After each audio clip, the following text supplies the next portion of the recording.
Change is very difficult. If you want to learn something about change, then you need to know that nothing changes if nothing changes. And as Einstein said, if we are expecting different results and we're doing the same things again and again, that's insanity. So what we need to do is actually go beyond how we think, feel, and act. And that can mean going beyond your personality. Your personality has been created over decades and years, and attitudes have formed, moods. If we're having 85,000 thoughts a day, that's a lot of thinking that we're going to do over the couple of decades. And that thinking is not always our best thinking. So what we've got to do is go beyond how we think, feel, and act to create something new. Otherwise, things tend to stay the same. So change is difficult, but it's highly, highly possible. And so is healing. Healing from depression, addictions, anxiety, personality disorders. Our message is these things are not things that you need to cope with in life. You can overcome these things. And the messages that people are getting from the pharmaceutical industries are all wrong. It's not enough to sit and cope with depression for 10 years when it's entirely treatable. And we're asking people not to wait. What we've seen happen miraculously at our center over the last decade and a half is how people have healed themselves from all kinds of trauma, personality disorders, decade-long depression, and they do it in a relatively short period of time with relative ease. So change is difficult when we begin, but through practice and through conditioning how we think, and then moving beyond how we think, moving towards how we actually feel, and then going into how we feel and actually changing our feelings and emotions with work. The science on healing and transformation has been out for a long time. We all know the theory of relativity. We know about cause and effect. But what we want our clients to do is actually cause effect. This is how we go beyond the model of yin and yang, and we create something miraculous, marvelous, and wonderful for people who are suffering, who are hurting, and who are in pain. And I've seen it time and time again from people all over the world suffering all different types of conditions. And they come in and we teach them how to start thinking differently.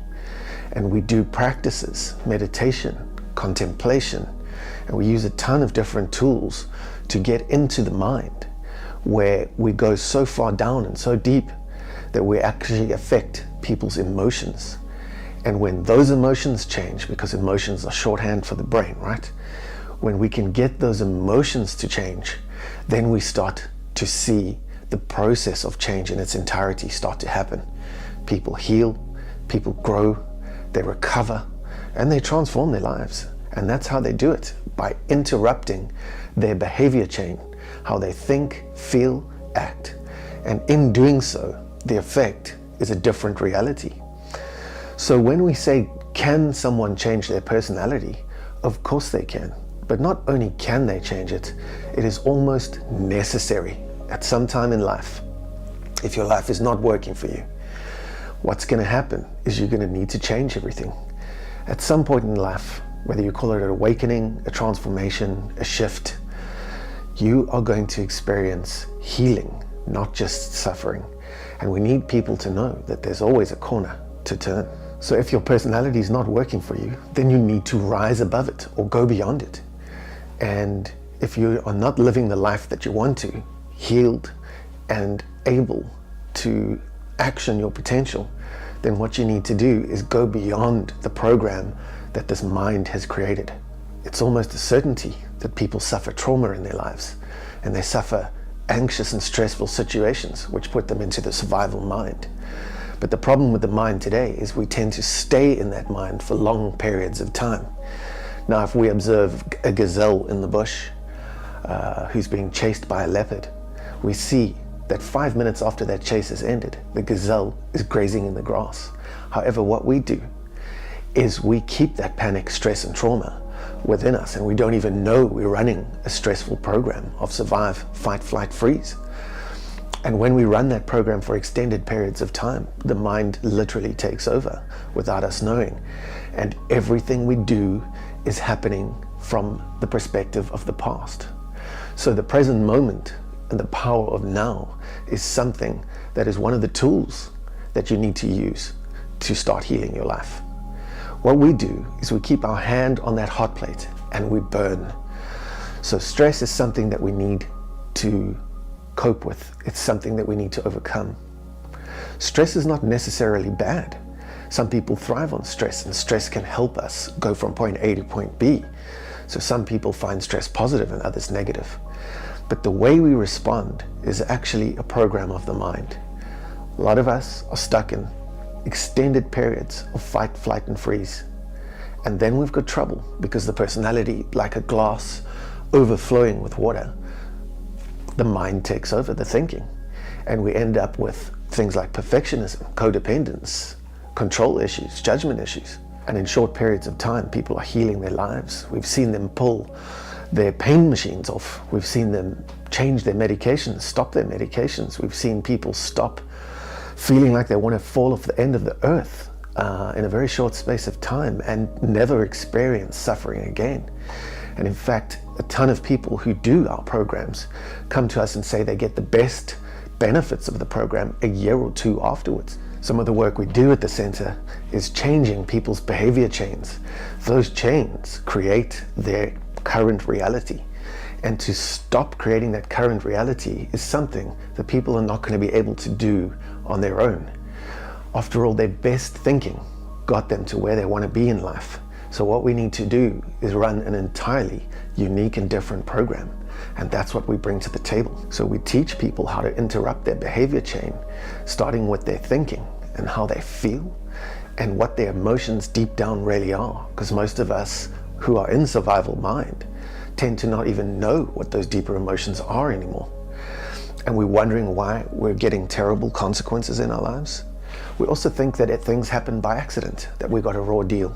But we don't get a raw deal. We get raw thinking, and that thinking has to change. So that's what we do through various tools and exercises that we've learned over the last few decades. We help people each and every day apply those techniques into changing their conditioned program and running an entirely new program. How they think, feel, and behave needs to change. And what we say to people is, what do you think needs to change? Absolutely everything. There's no longer, with the tools that we have today and the research that we have done, we no longer have to sit with personality disorders, with anxiety and depression crippling us and ruining us. So we can get up from whatever is holding us back and move forward by practicing and causing effect to happen in our favor for once. We don't just go beyond personality, we go beyond mind, and we get into the heart, and we get into the sacral chakras, and we get into the root, and we let that energy begin to flow. And sometimes for people, that energy that is in the base of their spine has not flowed for years, and we teach them how to do that, how to start the flow and then continue that flow of energy, chi or shakti, for the rest of their lives. Our brains run on that energy or electricity, and that's what motivates us and moves us forward. And if you don't have any motivation, if you're sick and tired of being sick and tired, you need an entirely new battery to run the system. And that's what we tend to give people in the very first part of the program when they begin, is a new way of accessing new energy. And energy, as we know, it grows. Energy attracts energy. And inside any cell is 99% space and energy. So that's what we use, that 99%. And we find that 98% of people are spending 98% of their time on things that do not matter. And that's the program that they run. And we teach them how to change that completely with the 2% that is inside. And we move them through their root, through certainty, through habit, through memory and trauma.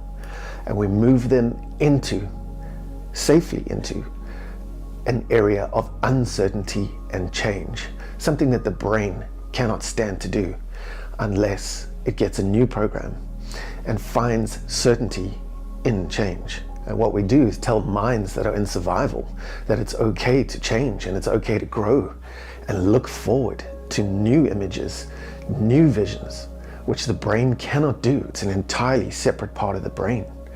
So our survival mind of the brain is at the back of the head and downstairs, where our creativity, spontaneity, and all of these things is at the front of our heads. And we wonder how we cannot link the two together to create a bridge of change. So we link the back of the mind to the front and the right to the left. And then we link your energy straight from the root in your base of your spine all the way through your body. And that we do with meditation, contemplation techniques, and a ton of other tools that we teach people in a very short period of time how to change their lives. And it's almost like observing a miracle at times. People don't need to wait for a disaster or a rock bottom. They don't need to have a car accident, fall off their bicycle, whatever it's going to be, to get that sudden urge, that sudden energy shift to change. You can change it yourself. Why wait? We help you understand why life change is so difficult, and how through using simple tools and practices each day that you can literally overcome all the limitations of your mind. We are all capable of conquering pain and physical conditions. I've seen it time and time again. We can all heal the mind. The depression, the anxiety, and all kinds of these disorders that limit our potential for creating new and lasting change is based in a different part of the brain, and that's the part that we access through these tools. So people come, they arrive, and straight away we put them in to doing practice. And life changes in a different part of the brain. What we've got to do is access that change, and we do so with a ton of tools and techniques like meditation and contemplation, as we've said. And we teach people how to do these things and go beyond the fear into what is love and bliss, and some people would say even heaven on earth. If your suffering's bad enough, it's easy to understand that a heaven on earth is the opposite of the hell that we can experience for years on end. There comes a time in life when we have to recondition our cognition, and that happens when you're ready to do it. So recognition is what we teach our clients. And instead of being stuck in the trauma, in the survival mind, in the images and the feelings and those thoughts, 85,000 of them a day, all of which are locked in a program of the past, we teach them how to access something new. And something new is difficult for many, many people to understand. But when you implement a right program, you can access these things in a very short space of time. And all you have to do is keep practicing. Like anything else in the world, all you have to do is keep practicing. Progress, not perfection, each and every day. Moving out of a survival consciousness and into the contemplative field, where we are thinking above our thinking, our stream of 85,000 thoughts a day, where we can literally go beyond that thinking. We enter into this contemplative field, and we are able to access all our faculties and talents that are often dormant for years and years and years. We don't even know they're there, but they're inside, and all we need is that energy within to be released and push them all the way through to our crown. Moving beyond survival consciousness and creating this contemplative consciousness is what the healing is all about. It is beyond anything you can think, because the mind has been battered. It battles to experience the truth, and it's the truth that's going to set us free, right? So we need to find that truth in the entirely different part of the heart, body, and brain. We'll use the techniques, change our lives, and then help others do the same.